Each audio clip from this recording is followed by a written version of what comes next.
Welcome!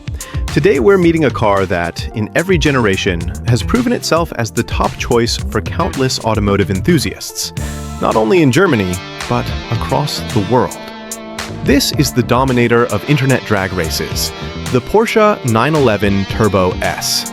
Now in its updated 992.2 form, it stands as the fastest production 911 ever, rocketing from 0 to 62 miles per hour in just 2.5 seconds. But that headline figure is only the beginning. What we're really looking at here is the closest thing to a daily driver hypercar since the legendary Bugatti Veyron. So, what's the formula? Take the single electric turbo from the 911 GTS and double it. The result? Twin E-turbos, a 3.6-liter flat-six engine, and a jaw-dropping 701 brake horsepower, or 711 metric. This is, without question, the most powerful road-going 911 ever built. Compared to its predecessor, the new 911 Turbo S has taken a serious leap forward. Power is up by 60 bhp, rising from 641 to 701. Torque remains the same at 590 pound-feet, or 800 newton-meters, but it now arrives 200 RPM earlier and holds steady all the way to 6,000 RPM. The result?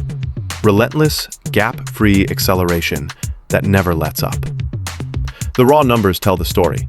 0 to 62 miles per hour, 2.5 seconds. Conservatively measured, real-world runs dip below. 0 to 124, 8.4 seconds, half a second faster than before. Quarter mile, 10.3 seconds. Top speed, over 200 miles per hour. In drag race terms, by the time the new Turbo S hits 60, it's already 2 car lengths ahead of the old model. On the Nürburgring, it proves just as devastating.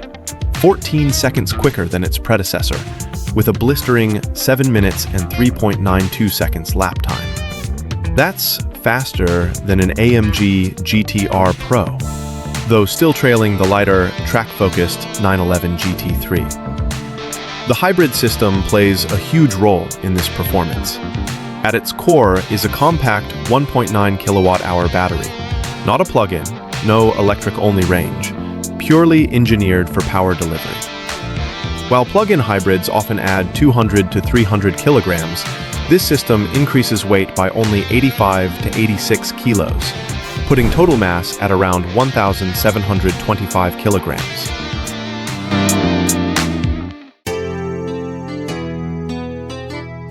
The real magic lies in the E-turbos.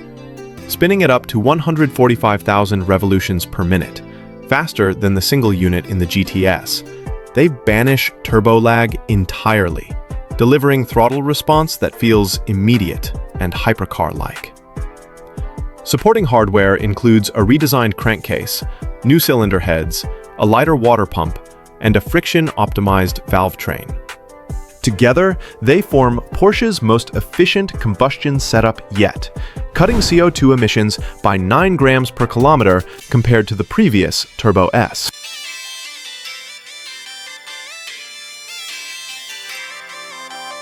Power is nothing without control, and that's where Porsche introduces EPDC, or Electronic Porsche Dynamic Chassis Control. This system uses cross-connected active coupling rods to stabilize the body through corners, dramatically reducing roll and sharpening precision. During development laps with Porsche legend Jörg Bergmeister, the new Turbo S showed just how composed it feels. While it's not as hardcore as a GT3 or GT3 RS, the chassis strikes a remarkable balance, delivering everyday comfort, yet staying impressively flat and stable when pushed. It's not a track weapon by nature, but it is more agile, predictable, and confidence-inspiring than any turbo before it. Even with the added hybrid hardware, weight remains impressively contained. And for those obsessed with the details, Porsche offers optional carbon fiber wiper arms, 50% lighter than the standard pieces, saving a modest but telling 600 grams. It's a reminder that in Weissach, No gram is too small to matter.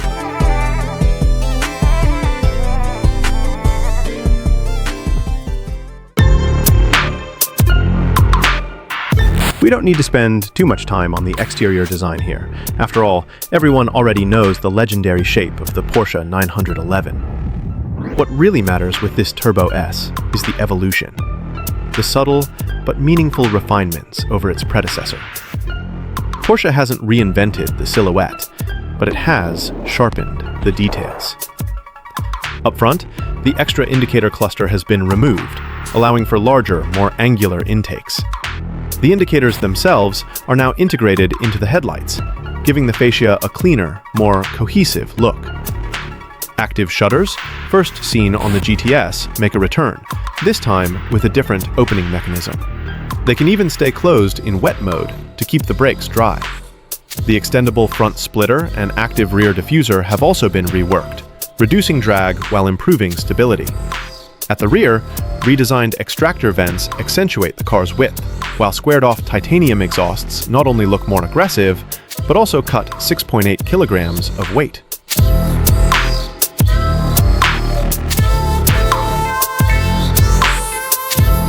Overall, drag is down by 10% compared to the previous Turbo S, thanks to the upgraded Aero package, which includes an extendable and tilting active rear wing. The wheels, finished in Turbonite, a color exclusive to this model, further set it apart, with the shade also applied to the badges and select trim pieces.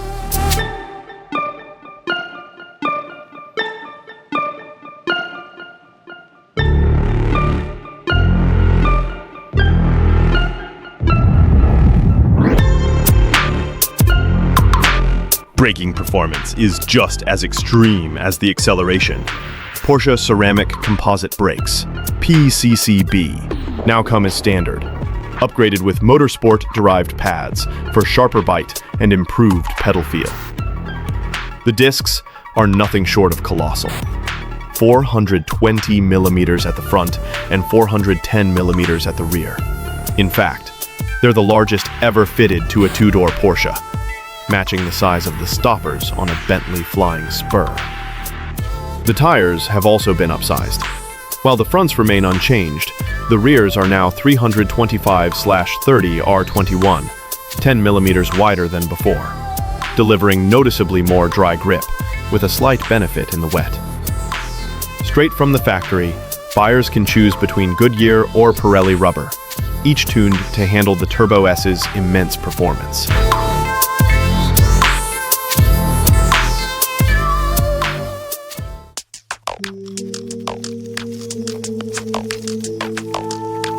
Inside, the Turbo S shares the second-gen 992's fully digital cockpit.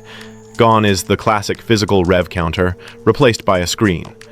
The ignition is now a button instead of the traditional key turn, but quirks like the awkward cup holder remain. Despite the £200,000 plus price, the cabin is similar to a Carrera's, which some say lacks the exotic drama of rivals. Still, there are unique touches. Turbonite trim across panels, belts, and dashboard, an 80s-inspired digital boost gauge, and a battery state-of-charge display.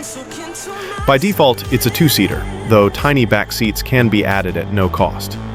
As expected, Porsche offers a buffet of carbon fiber options, from aero kits to wheel inserts to those lightweight wiper arms.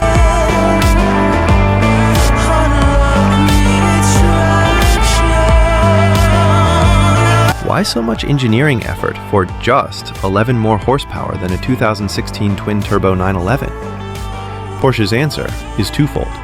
1. Drivability. Electric turbos eliminate lag and smoothen power delivery, making the car usable in any condition. The Turbo S can be daily driven with confidence, unlike the raw, laggy GT2 RS. 2. Future-proofing. Regulations demand lower emissions and higher efficiency. The new Turbo S achieves best-in-class combustion efficiency while reducing CO2 output. In short, Porsche wants the Turbo S to remain a usable, all-weather supercar while adapting to stricter regulations, without compromising the essence of a 911. The Turbo S is available as both a coupe and cabriolet, prices start at £199,100 for the Coupe, with the Cabriolet at £209,100. So here it is, the most advanced, most powerful, and most daily drivable 911 Turbo S ever. A car that blends hypercar acceleration, hybrid cleverness, and everyday usability like no other. The question is, how far can Porsche push this electric turbo wizardry?